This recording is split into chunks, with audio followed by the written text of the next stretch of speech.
Look, let's move on into the offense. And honestly, we could pick anywhere you want to. You can go to JD5 throwing to 9 different ball catches. You can go to the running game having over 200 yards with just 3 ball carriers technically.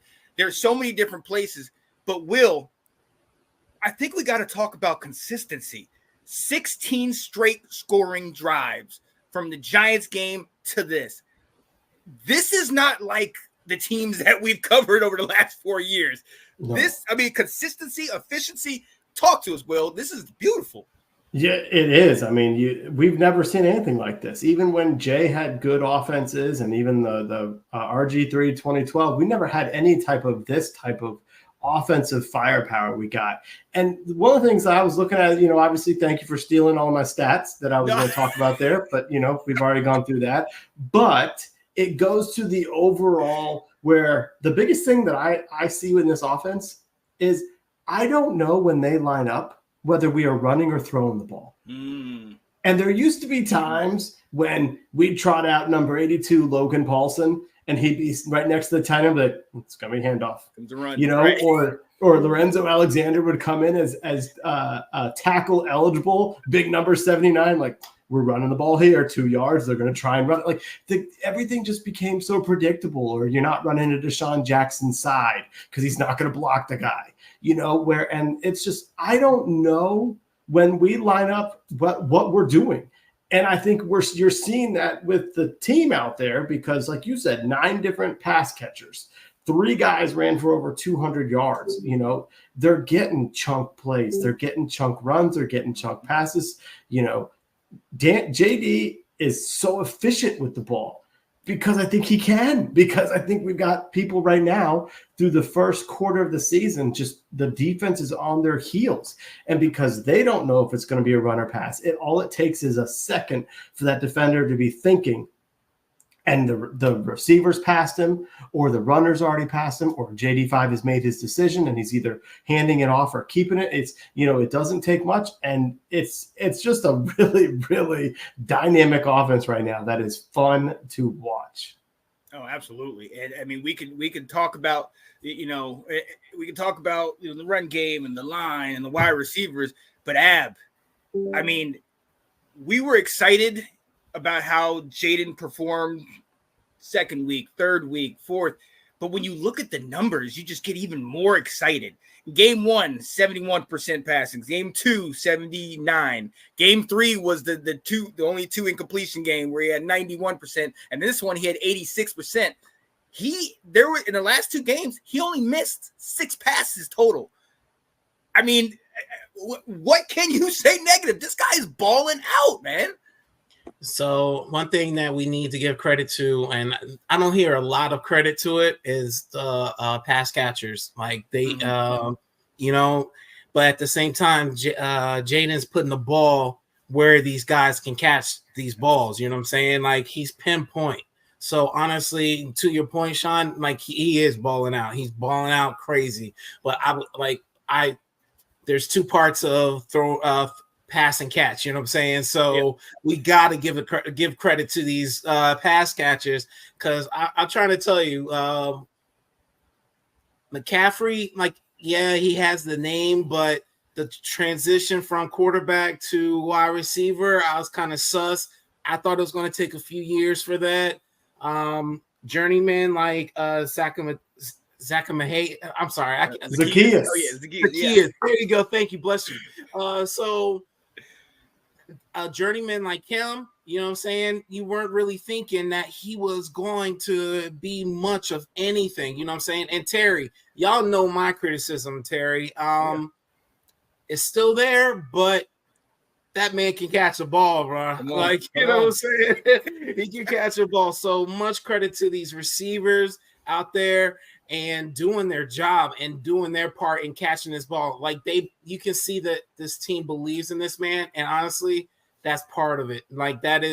Has a very big part of this game is believing in the person throwing you the ball. And they're catching the ball and not being scared of getting hit right after. Like he's putting it in places that they're protected. And if you guys know, like it's just like that's the difference between a quarterback that like is like about the game and is about his team.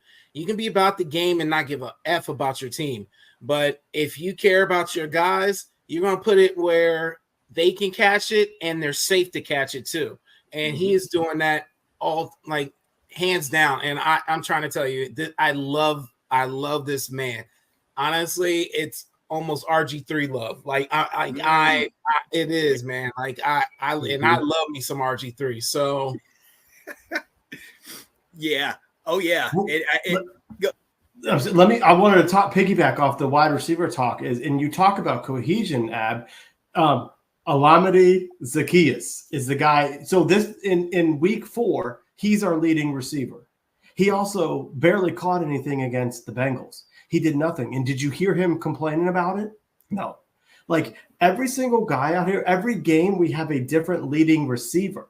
That's what is so impressive to me right now. And some of the other guys, when they, Luke only had 1 catch, but it was a 17-yarder and it was a first down. That was an impactful play. Noah Brown only had 3 catches, but some of them were for first downs, or some of them were on 1st and 10. It became 2nd and 2. That was an impactful play that they're all contributing, and nobody is going around whining right now about catch totals right now. Yeah. And like you said, yeah, Terry didn't have the yardage, but I'll take 7 for 52 and a touchdown. He had an impact. You know what I mean? It's like that's what has me so impressed with the wide receiver corps. Outside of Terry, they're a bunch of nobodies, but they're making plays. Mm-hmm. Oh, absolutely. And the fact that they're going 100% on each play too, like not knowing that they're about to get the ball or not. They are running posts like they're about to get these balls, and we can honestly. We can criticize a little bit how he doesn't throw the deep ball too much. Fine, don't care about that. He makes completions, yo, and he's moving his ball. And the fact, and then you got these players running these posts and don't even care, like running it 100 miles an hour and not even caring if they're going to get the ball or not. They're just going to run it as fast as they can, like they are going to get it. And I just love that, guys. Yeah.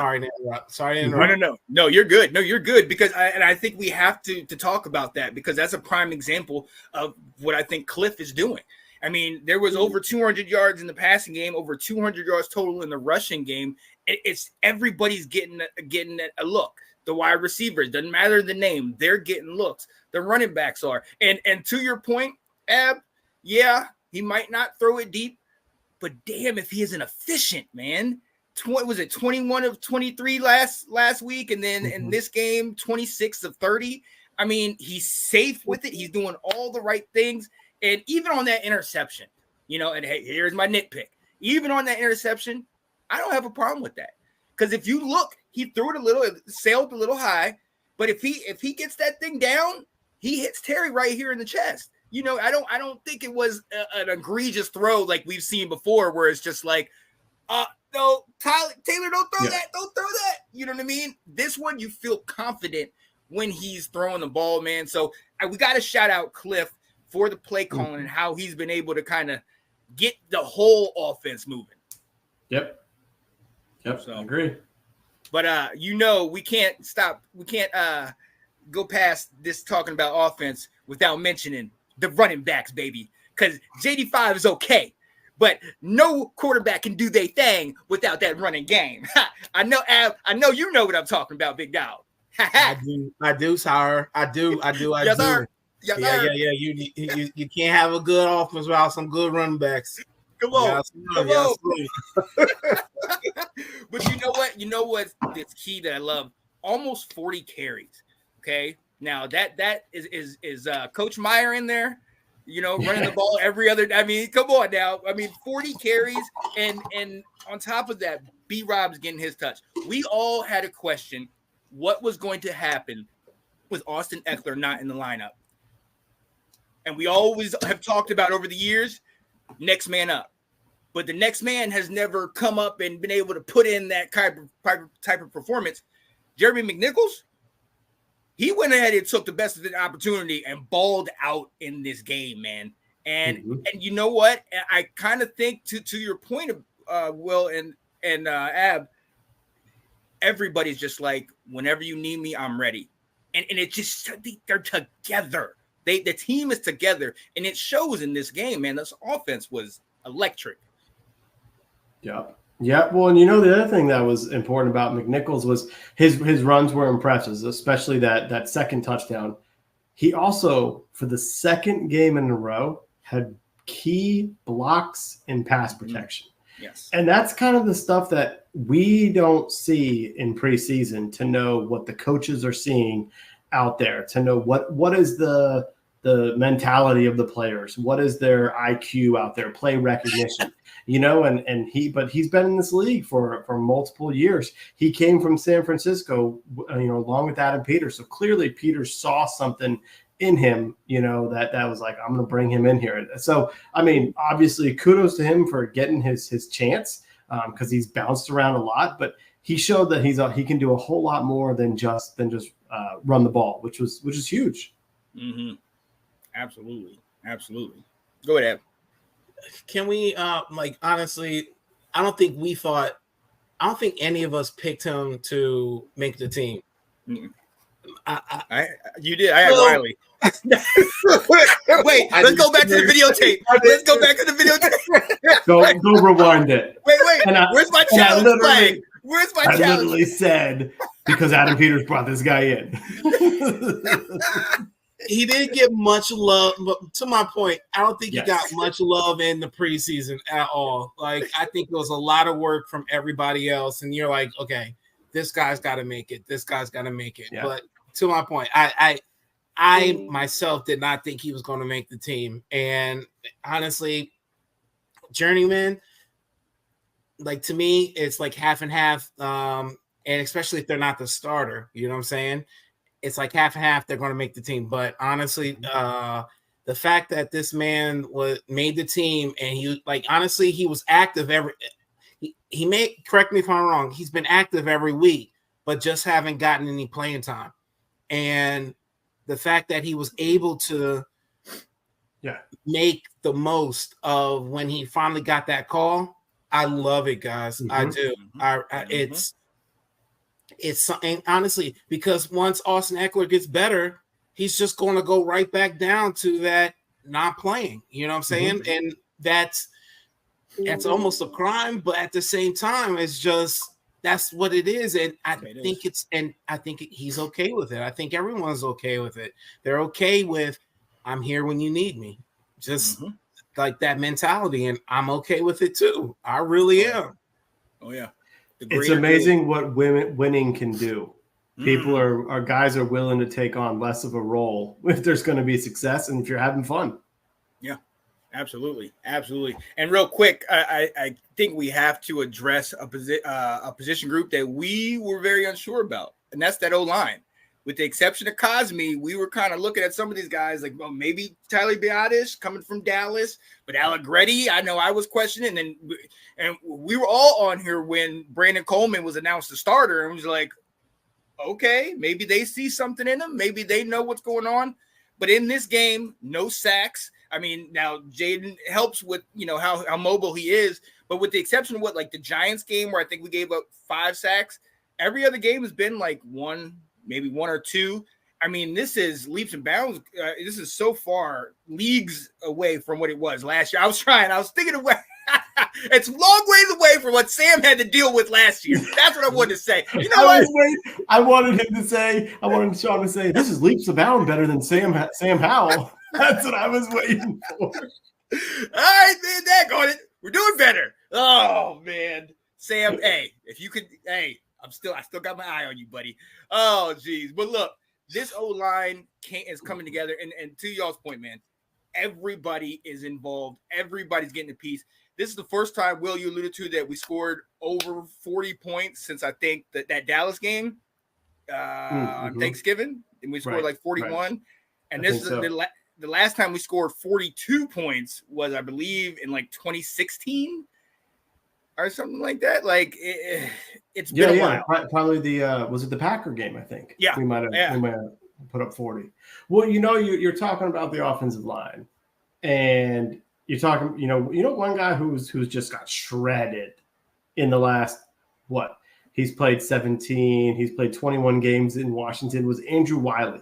Yeah. You're not hearing as awful things about him right now. Now, I'm not trying to say this guy's career is resurrected, because I still believe that JD5 is preventing some of these sacks. You know, he can avoid some of it. Yeah. But one of the things that Wiley said on the touchdown run was, he was like, you know what was so cool out there? He was like, Jaden is a patient runner. He goes, he allowed myself to get out there. He allowed Cosme to get out there for us to get him some blocks. He's like, so often quarterbacks just want to run as fast as they can and get to where they need to. And he took his time. He said, and he let me get out there, and I cleared a path. And then the other guy, and it just continues to show how much fun they're having out there. Yeah. And that's the most I'm gonna praise Wiley. Okay, that's all I can say. Is he still here? Go ahead, Ab. What's up? So to my point, and you said this, so I have to bring up the one situation in practice that actually happened to me. Will, yes, I'm telling you my Al Bundy when I was in high school days story. Okay, yes. So I still remember Coach Meyer. We were in first teams and everything like that, and I get the handoff, and once I get the handoff, I'm in there, like, and then I get hit on the line. You know what I'm saying? I get hit almost immediately. Then the lineman yells at me. He's like, "Wait for me to get there. Wait for me to get there." Coach Meyer jumps in his ass, and he's like, "It's your job to get there. It's your job to get there. You get there." Like, and so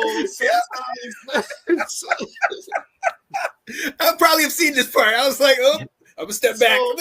So you know what I'm saying? Like, because our job is to get the ball and run. You know what I'm saying? And it's the lineman's job to get there and get that hit. Like, sometimes there's not a time to finesse, and I don't know whether I'm not calling anybody like in how their work ethic is, but sometimes it's easy to go through the motions. That's what I'm saying. And so it's so sometimes it's not, my point is, it's just, there's not a time. Sometimes it's not, you're not able to finesse your way through the line like JD5 is able to do. Okay. And so that's all it was, is a running back's greatest weapon is his speed. You know what I'm saying? And not everybody's a JD5 that can just pick and choose step by step. Mm-hmm. When you say not everybody, who you talking about, Ab? You ain't talking about 14 now, are you? Not at all, sir.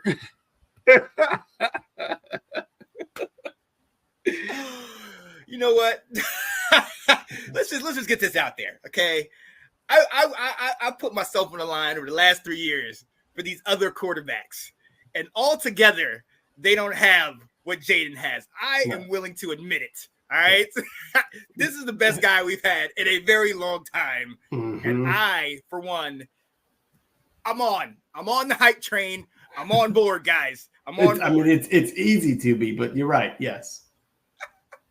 Man, look, but to y'all's points, and we can talk offense all day, but it's also in the numbers. We're third overall in points. We're third in rushing total. We get almost 170 yards a game, and then we're sixth in total offense. We're 12th in the pass, but that's because it's such, a balance between run and the pass in this offense. So these are numbers. We're normally at the bottom half of the offensive categories and stuff like that. So to see that we're this high like this, man, it just speaks. The proof's in the pudding, man. And I'm absolutely, I love it. I love it. Absolutely. Yep. Yes, it is.